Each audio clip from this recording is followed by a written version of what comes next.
What's up, fight fans? This is Kirk DeVille with Counterpunch Boxing News, and I have some new news concerning Canelo Alverez. Jaime Munguia. Get this. Jaime Munguia to be an option for Canelo Alverez in his next fight. Let me counterpunch. First of all, shout out to Showbiz there. No? All right, man. Ugh. Nah, I seen it there first a couple days ago. Or was it yesterday or something? I don't know. I've been traveling, so days kind of mashed together. And I heard it there, but I just read it, to confirm. And my counterpunch on Jaime Munguia versus Canelo Alverez, that was pretty much something that was always set up for Canelo when Canelo was at Golden Boy. If you guys can remember, you had guys like David Lemieux. You had Jaime Munguia, which was up there he was raising his profile by knocking out guys like, who did he knock out? I forget his name, but he upset Miguel Cotto. He pretty much did an Austin Trout. I can't remember what his name is right now. However, Jaime Munguia is a guy that he is a worker. It would be a good fight for a while until this would happen. Canelo Alvarez fighting Jaime Munguia is pretty much a distraction. I mean, let's just be real. It's a distraction. It's a distraction because, for one, Jaime Munguia's defense sucks. The dude fights, he is 100% Mexican. Okay? Everything that it entails, being Mexican, that's exactly what he is. And for somebody like Canelo, I see Canelo landing something that's going to hurt Jaime Munguia, possibly breaking his jaw. Because Jaime,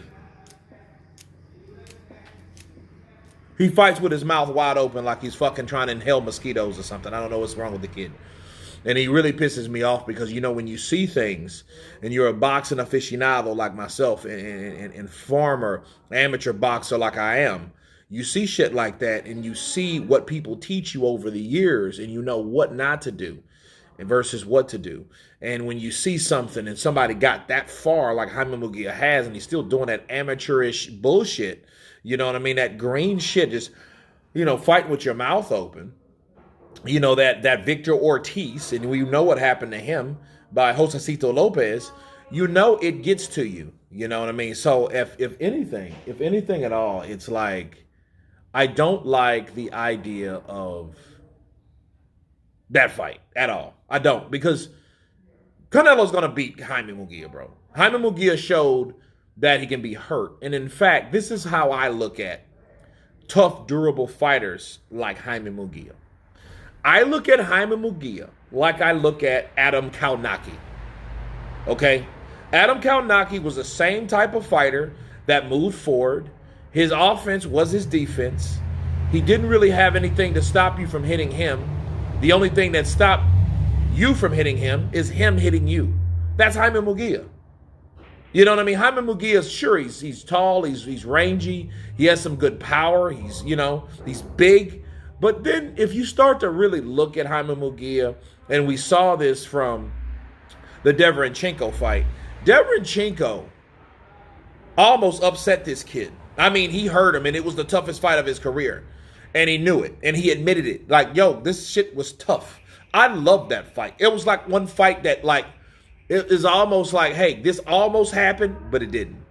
But it just shows you, though, when something almost happens, that's when you have these other higher fighters come through and then want to take the chance. Okay, because they already see, I can knock that motherfucker out. They already see that, you know what, I can take him out. I'm not Derevyanchenko. I'm not 38 years old. You know what I mean? I'm well enough able, capable of putting it to this man. I can see myself setting up shots that, catching, shooting shots, countering shots, finding holes, okay, where, in fact, I need to land. You know what I mean? Canelo's looking at that, and if that happens, don't be surprised. But what does that do for Canelo Alvarez? Really, not much. It just shows you that's Canelo Alvarez's trend. He fights certain fighters. He gives you certain fights, but other fights he doesn't give you. You know what I mean? And that's going to be one of them. We ain't going to ask for a Jaime Munguia versus Canelo Alvarez in 2024. You know, and I think that would probably pretty much be Oscar De La Hoya's fighter taking the cash out. And if he takes the cash out, that means De La Hoya takes the cash out. And that will be De La Hoya's c'est la vie to a major boxing platform, because there's not much more talent that he has. That's why you see De La Hoya and then, come on guys, we need to get together and have a fight. We need to bring Al Heyman and Bob Arum and Eddie Hearn together. See, he's saying that shit because he knows he's almost at the last of his talent. He doesn't have anybody else, maybe Victor Ortiz, but Victor Ortiz is not even where Jaime was, and Jaime is never where he should have been. Okay, because he just didn't get the opportunities. So with Canelo fighting Jaime Munguia, I think Canelo at his age, he can say boxing is my life, but competitive boxing is not. Okay, so we have to call a spade a spade. If we hear of a fight like that that's actually doable, that's actually not dangerous like that, then actually winnable for Canelo Alvarez, he probably more than likely will take it. But anyway, you guys tell me what you think of Jaime Munguia being the next possible opponent for Canelo Alvarez. Of course, please subscribe. And you guys been Counterpunch. Peace!